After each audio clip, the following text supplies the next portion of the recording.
যেভাবে আমেরিকা দাপাদাপি শুরু করেছে তাতে বিশ্বজুড়ে নতুন শক্তি কেন্দ্র তৈরি হচ্ছে রাশিয়াকে ঘিরে। গত এক সপ্তাহে রাশিয়াতে গিয়েছেন এক ঝাঁক অন্য দেশের রাষ্ট্রনেতা। তারা রুশ প্রেসিডেন্ট পুতিনের সঙ্গে বৈঠক করেছেন। হঠাৎ এত নেতা কেন রাশিয়ায়? হঠাৎ কেন এত যাওয়া মস্কোতে?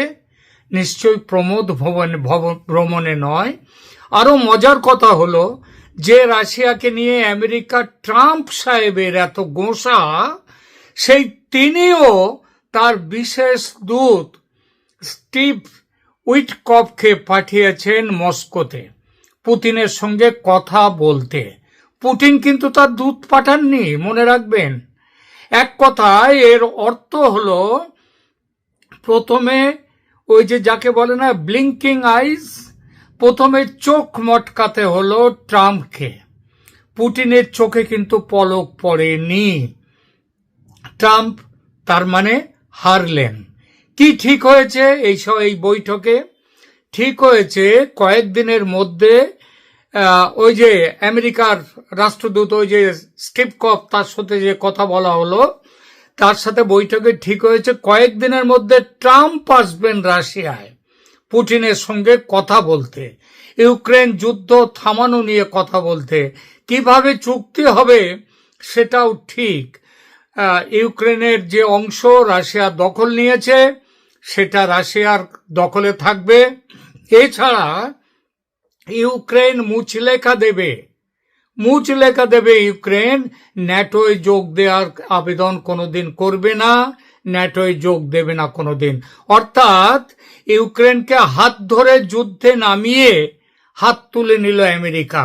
ওই যে গাছে তুলে মই কেড়ে নেওয়ার কথা বলা হয় না, অনেকটা সেই রকম। অথচ দেখুন, এই ট্রাম্প কয়েকদিন আগে আমেরিকা থেকে গোপনে সর্বাধুনিক পারমাণবিক অস্ত্র, যেটা সব থেকে শক্তিশালী, সেই অস্ত্র পাঠিয়েছেন চুপি চুপি ব্রিটেনে পাঠিয়েছেন। সেটা নিশ্চয়ই ইউরোপীয় ইউনিয়নের লোকজনদেরকে ভয় দেখানোর জন্য নয়, সেটা পুতিনের জন্যই পাঠিয়েছেন। অর্থাৎ তিনি ওই যুদ্ধের হুমকিটা দিয়ে দিলেন। আমি বলছি না বারবার যে আমেরিকার ট্রাম্প হলো একটা বুলি, সে ধমকে চমকে কাজ করতে চায়।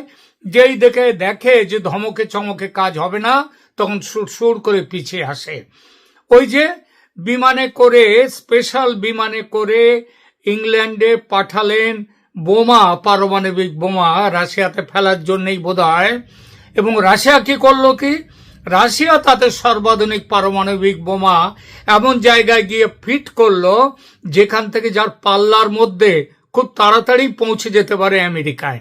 পৃথিবীর মানচিত্রটা দেখবেন, আমেরিকার কিছু জায়গার সঙ্গে আমেরিকা যুক্তরাষ্ট্র, তার থেকে মাত্র 1000 কিলোমিটারের মতো দূরত্বে আছে রাশিয়া।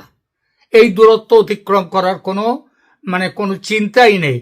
তো যে কথা দিয়ে শুরু করেছিলাম যে, এবং তারপরেই আবার ট্রাম্প ভয় পেয়ে পিছিয়ে গেলেন, নিজের প্রতিনিধিকে পাঠালেন, বাবা মিটমাট করে নাও। এবং এই মিটমাট করতে গিয়ে ইউক্রেনকে পথে বসিয়ে দিলেন। যাকে যে কথা দিয়ে শুরু করেছিলাম সেই কথায় আসি। আপনারা জানেন ভারতের জাতীয় নিরাপত্তা উপদেষ্টা অজিত ডোভাল কয়েকদিন ধরে মস্কোয় ছিলেন, মিটিং করেছেন পুতিনের সঙ্গে। মোটামুটি একই সময়ে পুতিনের সঙ্গে বৈঠকে বসেছেন আরো অনেকগুলো দেশ। সংযুক্ত আরব আমিরাতের মানে ইউএই, তার রাষ্ট্রপতি শেখ মোহাম্মদ বিন জায়েদ আল নাহিয়ান এসেছেন, পুতিনের সঙ্গে কথা বলেছেন। এছাড়া ব্রিক্সের অন্তর্গত ব্রাজিল, দক্ষিণ আফ্রিকা এবং আরো কয়েকটি দেশের রাষ্ট্রনেতা বা তাদের প্রতিনিধিরা রাশিয়াতে এসেছেন কূটনৈতিক আলোচনা করতে। এসেছেন ইরানের প্রতিনিধি মণ্ডল। বোঝাই যাচ্ছে বিশ্ব কূটনীতিতে একটা বড় সড় তোলপাড় শুরু হয়েছে। এরকম এক পরিস্থিতির মধ্যে অজিত ডোভাল কয়েকদিন থাকলেন মস্কোয়, আলোচনা করলেন প্রেসিডেন্ট পুতিন এবং তার মন্ত্রিসভার বিভিন্ন মন্ত্রীর সঙ্গে। এবং তার বৈঠক শেষ হওয়ার 24 ঘন্টার মধ্যে ভারতে মোদি এবং রাশিয়ার পুতিন দুজনের মধ্যে কথা হলো ফোন মারফত। রাশিয়ার সরকারি বিবৃতি এই প্রসঙ্গে জানাচ্ছে, কথা হয়েছে ইউক্রেন নিয়ে এবং আজকের বৈশ্বিক পরিস্থিতি নিয়েও। সেই সঙ্গে আরো যে বিষয়গুলো বর্তমানে খুবই প্রাসঙ্গিক কথা হয়েছে সেগুলো নিয়েও। রাশিয়ার সরকারি বিবৃতিটি তার একটি অংশ আমি এখানে পড়ছি। The leaders also exchanged views on topical issues of the bilateral agenda, including trade, economic and investment cooperation.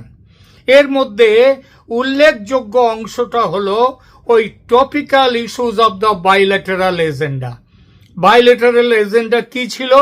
এর অর্থ দুই পক্ষের মধ্যে পারস্পরিক প্রাসঙ্গিক বিষয়গুলি, এবং এটা ভাববেন ভারত এবং বাংলাদেশের, ভারত এবং রাশিয়ার মধ্যে বাইলেটারাল এজেন্ডার মধ্যে একটা বড় জায়গায় রয়েছে বাংলাদেশ।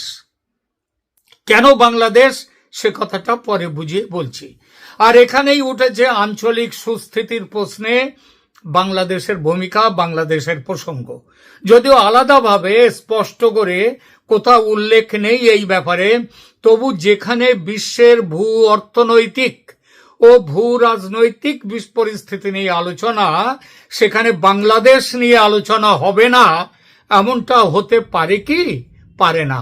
কারণ এতদিনে স্পষ্ট হয়েছে দক্ষিণ এশিয়ায় আমেরিকা তার প্রভাব বিস্তারের জন্য একটি সুনির্দিষ্ট নীতি অবলম্বন করেছে।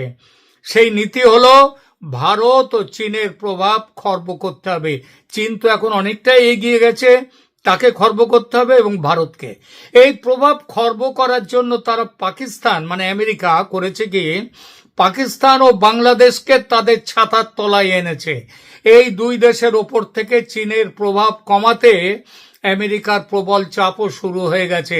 পাকিস্তানের উপরেও শুরু হয়েছে, বাংলাদেশের উপরেও শুরু হয়েছে। বাংলাদেশের লোকজনকে কি এখন তাদের যে নেতা, তাদেরকে ঘন ঘন চীন নিয়ে কথা বলতে শোনেন? আর শুনবেন না।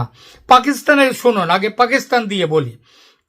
পাকিস্তানে চীনের বিপুল বিনিয়োগ, সিপিইসি বা চায়না পাকিস্তান ইকোনমিক করিডর, এই প্রকল্পটি মূলত পাকিস্তানের ওপর দিয়ে গেছে। গোয়াদার বন্দর পাকিস্তানের অন্তর্গত বালুচিস্তান প্রদেশে। সেখানে বালোচদের স্বাধীনতা সংগ্রাম এখন তীব্রতম পর্যায়ে। প্রতিদিন আক্রান্ত হচ্ছে পাকিস্তানি সেনা। শুধু পাকিস্তানি সেনা নয়, তাদের সঙ্গে আক্রান্ত হচ্ছে চীনারাও, চীনা কর্মচারীরা যারা ওখানে কাজ করছে। সেই আক্রমণে পাকিস্তান কোনো সুরক্ষা দিতে পারছে না, মহা দুশ্চিন্তায় চীন। এবং চীনের লোকজন পর্যন্ত যারা ওখানে কাজ করছে, তারা রাস্তা অবরোধ করেছে পর্যন্ত এর মধ্যে, যে তাদেরকে সুরক্ষা দেওয়ার জন্যে। তো সেই আক্রমণে পাকিস্তান কোনো সুরক্ষা দিতে পারছে না বলে মহা দুশ্চিন্তায় চীন। নতুন করে পাকিস্তানে কোনো আর্থিক বিনিয়োগ বা পাকিস্তানের জন্য কোনো আর্থিক সহায়তার প্যাকেজ তারা আর নিয়ে আসতে চাইছে না। এছাড়া ভারতের অপারেশন সিন্দুরে চীনা অস্ত্র শস্ত্র নাকাম হওয়ার পর, ব্যর্থ হওয়ার পর পাকিস্তান সন্দিহান হয়ে উঠেছে চীনা অস্ত্র, চীনা যুদ্ধ বিমান এসবের কার্যকারিতা নিয়ে। ফলে চীনের সঙ্গে পাকিস্তানের এই মুহূর্তের সম্পর্কের মধ্যে বেশ বড়সড় একটা ফাটল হয়ে গেছে। আর আমেরিকা এই ফাটলটি ব্যবহার করে পাকিস্তানকে পুরোপুরি নিজেদের কবজায়, নিজেদের বলয়ে নিতে চাইছে। সে কাজে ইতিমধ্যেই তারা অনেকটা সফল হয়েছে। পাকিস্তানি ফিল্ড মার্শাল আসিফ মুনিরকে পকেটে ঢুকিয়ে নেয়ার ফলে ভারত